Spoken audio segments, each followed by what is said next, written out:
Assalamualaikum warahmatullahi wabarakatuh. Alhamdulillah, alhamdulillahi rabbil alamin. Assalatu wassalamu ala asrafil anbiya'i wal mursalin, Sayyidina wa maulana Muhammadun musyabihil wal ikram, ya wal jalila wal ikram, wa tahirin wal mujahidin, amma ba'du ibadallah. Bersyukur kita kepada Allah dengan mengucapkan alhamdulillahi rabbil alamin atas segala karunia, limpahan, rahmah dan hidayahnya, serta dengan izinnya juga kita dapat menjalankan amanahnya, beramal dan beribadah zahir batin dunia dan akhirat. Bersalam kita tidak akan pernah kita lupakan. Marilah sama-sama kita sampaikan kepada junjungan kita Nabi Allah, Nabiul Akhirul Zaman, Rasulullah Muhammad sallallahu alaihi wasallam. Atasnya kalimahnya kita kalamkan dengan membacakan Allahumma sholli ala Sayyidina Muhammad wa ala alihi Sayyidina Muhammad. Alhamdulillah,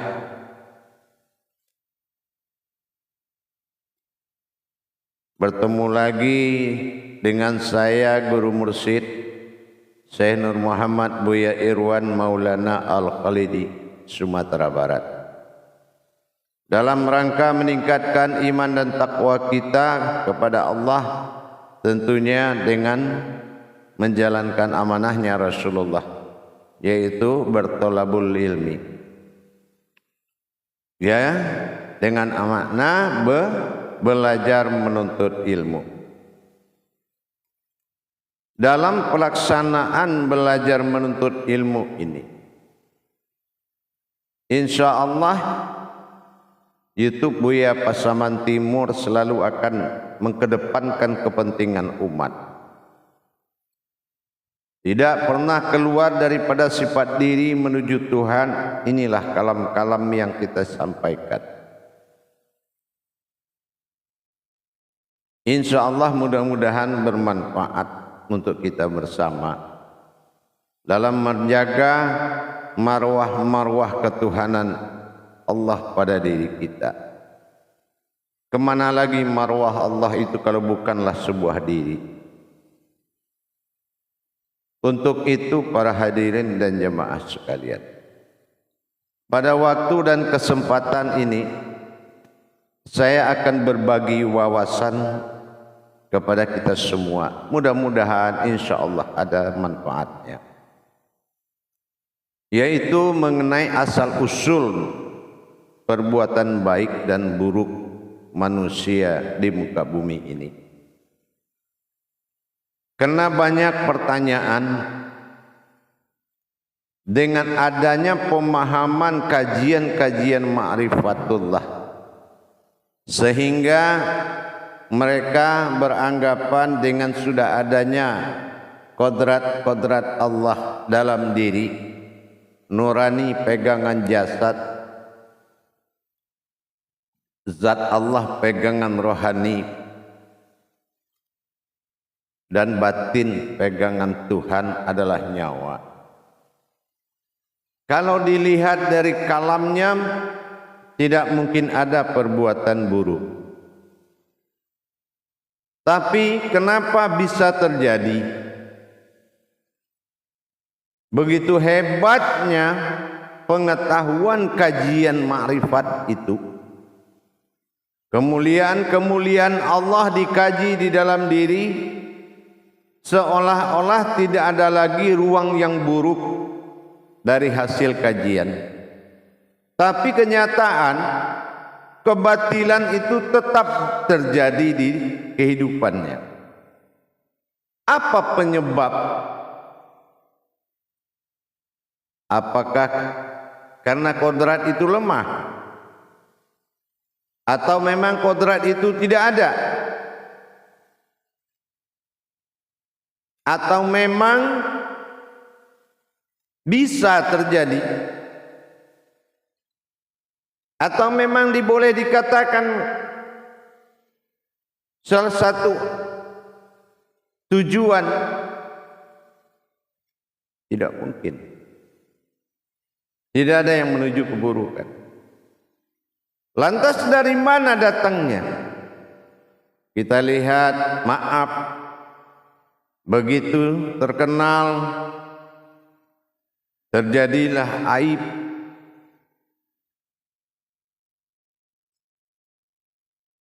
Ibarat sebatang bambu, pohon bambu itu, kalau dilihat tingginya menjulang terus kayak mencakar langit, tiba-tiba jatuh, patah, tumbang, tidak berguna, daunnya pun bikin sampah. Batangnya, pohonnya menjadi sembilu yang melukai. Kenapa ada seperti itu? Padahal dia dalam kebaikan.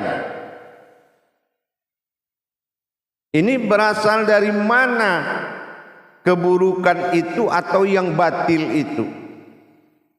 Kalau dilihat dari kajian-kajian sebagian, seolah-olah memang tidak ada ruang lagi yang buruk di dalam diri.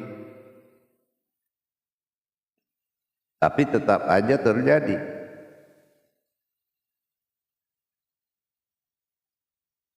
Orang gak salah juga bisa dibikin salah. Apalagi orang salah.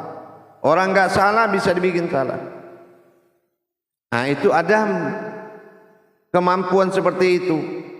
Bahkan itu sering terjadi di alam-alam ibadah. Di alam-alam ibadah malah sering terjadi keburukan-keburukan itu. Nah, itu datang dari mana? Apa asal usulnya sampai terjadi ada keburukan dan kebaikan di dalam diri?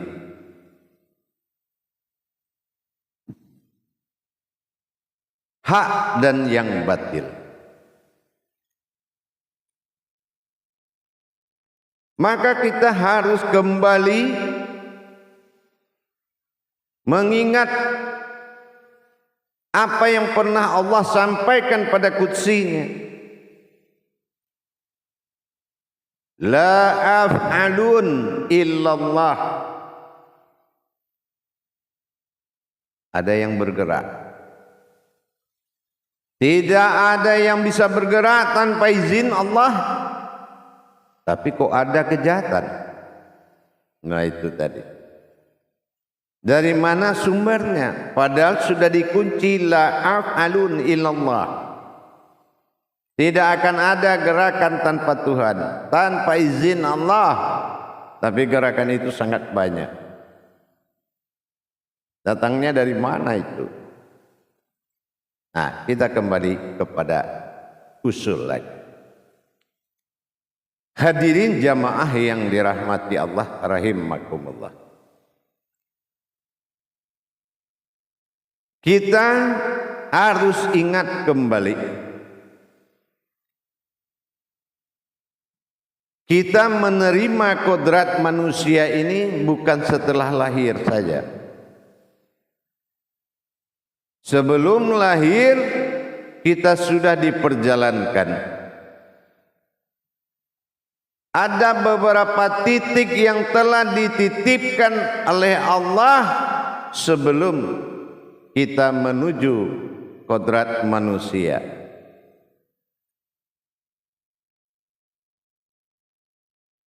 Allah mengamanahkan kepada kodrat, misal dinamakan Bapak. Nama kodratnya misal. dan dititipkan lagi ke kodrat rahim bernama ibu. Berbentuk apa? Berbentuk sirin, yaitu perasaan. Sirin, perasaan. Sir'ain. Perasaan membutuhkan keindahan. Keindahan membutuhkan nikmat. Nikmat membutuhkan nafsu. Nafsu membutuhkan rasa. Rasa inilah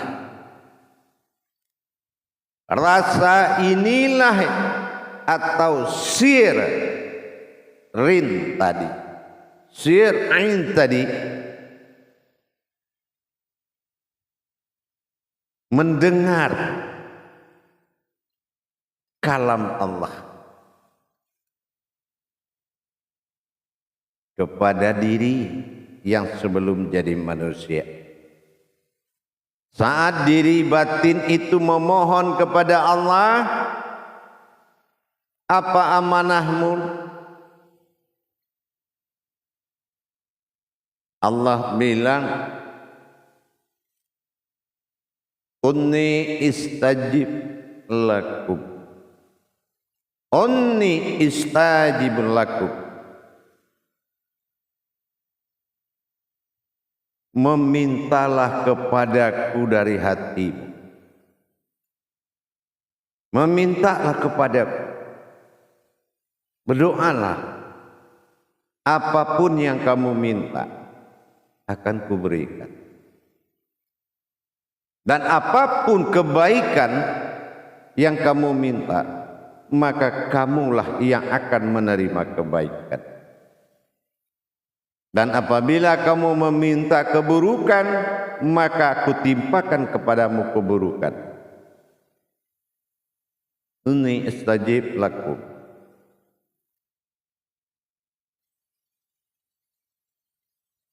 Dan janganlah kamu melepaskan yang hak, karena yang hak itulah yang bisa membinasakan kebatilan. Allahu wal haqqu la batila. Allah tidak memiliki dan mendatangkan suatu kebatilan, karena batilan itu ada. Tetapi ingat kata Allah,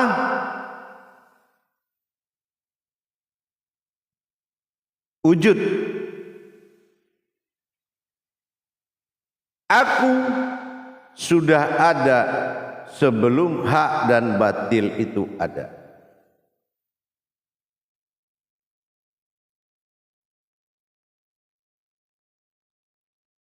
Karena kita dulunya, kata Allah, sebelum engkau dikodratkan kemanusiaan, engkau adalah sebuah umat diri yang sangat bisa beribadah.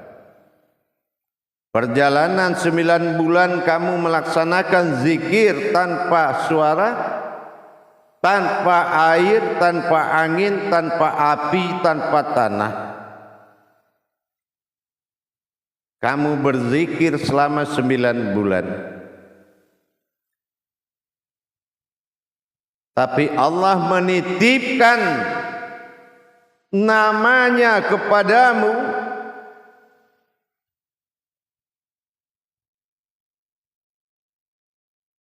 Aku jadikan kamu dari zatku dengan satu patah kata.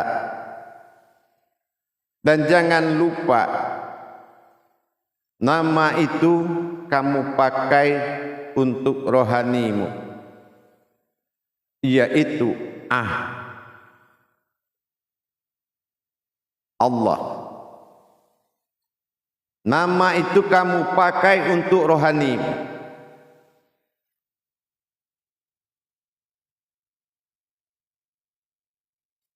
Setelah dia keluar dari alam rahim,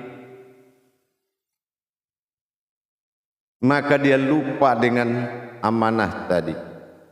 Karena sifat nur itu memang melupakan. Sifat nur itu selalu lalai. Laksana sebuah matahari, dia selalu melihat ke depan dan dia menerangkan ibarat sebuah lampu. Apapun cahaya yang muncul, dia akan memunggungi yang memunculkan. Makanya dia menangis dengan kalimat teriakan tangis ahnya bayi tadi. Dia kehilangan nama, tapi dia sebut nama itu.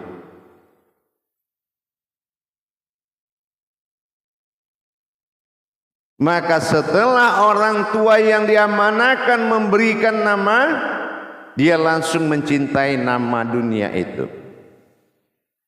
Makanya hati-hati ngasih nama anak. Karena kodrat hijahiyah ada di nama itu yang akan menjadi watak bagi anak. Maka akhirnya kemanusiaan itu diserah terimakan di saat air susu ibu yang telah diminum.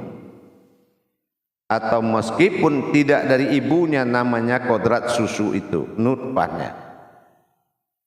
Nutfah itu dia minum karena nutfah berasal dari kadar air, api dengan tanah dan seluruh kodrat yang hidup yang lain. Kesucian alam. Dan setelah dia minum air nutfah ibunya, maka bereaksilah tingkat alam di dalam diri.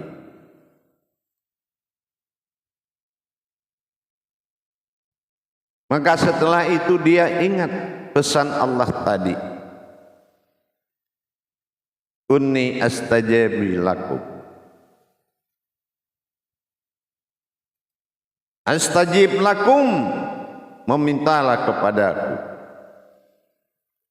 Karena kodrat keduniaan dia sudah tinggi, penjagaan hatinya sudah kurang. Karena asupan jasmaninya lebih kuat daripada asupan rohaninya. Maka waful qalbi alal qalbun, hatinya langsung mati.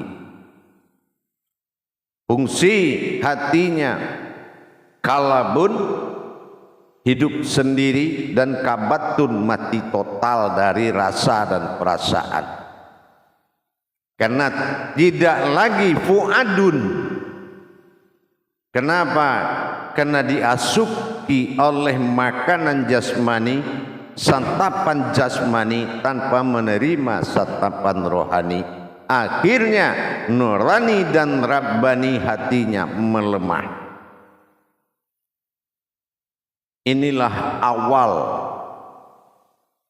amal buruk dan baik itu terjadi. Bayangkan saja, yang menasehatinya adalah nafsu mutmainah. Bayangkan, nafsu menasehati kodrat Allah, kan sudah jauh, terlalu jauh. Tapi kenyataannya, asupan yang dia terima dari kecil menjadi kodrat dari hatinya, namanya kolbu. Kolbu menjadi darah, menjadi akal, akal jadi pikiran, dan pikiran menjadi ingatan. Mengkonsumsi apapun yang tidak diridhoi Allah akan menjadi akal dan perbuatan. Maka perbuatan menjadi sebuah doa. Sekali diperbuat, dia akan mengulang lagi, dan seterusnya. Inilah batil, hak dan batil. Makanya kita diajarkan kembali bagaimana mendirikan dan menjaga yang hak itu dengan menetapkan pandangan diri yang hak. Menetapkan pandangan diri yang hak. Kuat mana pandangan yang hak dengan rasa batil yang selalu bergejolak. Inilah mujahadah. Inilah perannya Rasulullah sallallahu alaihi wasallam Allah berkodrat manusia menyelamatkan manusia. Sallallahu alaihi wasallam. Sesungguhnya Allah adalah Tuhan yang menyelamatkan. Maka selalu kita adakan witir-witir sallallahu alaihi wasallam terus menerus. Insya Allah amal buruk itu akan binasa.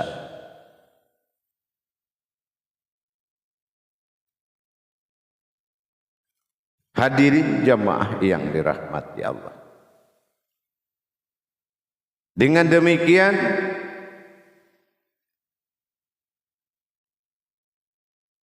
kita harus melakukan mujahadah. Kita harus melakukan perjuangan dan menjaga satapan-satapan rohani dengan jasmani yang seimbang. Keseimbangan satapan jasmani dan santapan rohani. Satapan jasmani ini santapannya harus seirang dan seiring dengan santapan rohani, dengan santapan jasmani. Karena dia berpengaruh kepada darah-darah, pengaruh kepada akal-akal, pengaruh kepada jiwa. Kerusakan buruk, kerusakan akan terjadi. Amal buruk akan bereaksi kena faktor memakan sesuatu yang tidak dihalalkan, baik cara maupun wujudnya, atau didapati dari kata yang haram. Insya Allah para jemaah, disinilah kita memperjuangkan mendirikan hak dan binasalah yang batil. Setiap yang berdiri yang hak, pasti batil itu akan binasa. Akhirnya hakikat doa itu adalah perbuatan. Maka kalau kita sudah melakukan perbuatan itu, maka kita akan mengulanginya karena dia sudah menjadi sebuah doa. Kalau perbuatan menjadi sebuah doa, maka carilah perbuatan yang baik yang akan terulang. Jangan takut berbuat baik karena dia adalah doa. Dan takutlah kamu perbuatan jahat karena dia adalah doa. Dan dia akan mengulangi lagi. Karena perjanjian hati kepada dari Allah. Maka kadar yang ingin menerima asupan tadi, satapan rohani dan satapan jasmani ini tidak seimbang, maka permintaan mendapatkan kebaikan dan keburukan terjadi di dalam diri. Insya Allah. Mari kita sama-sama menjaga, karena af'al ini adalah milik Allah. Di mana kamu berbuat jahat, yang berbuat itu bukan kamu, tapi kodrat Allah yang kamu zalim dengan berbuat jahat. Hati-hati, af'alullah, gerak dari Allah.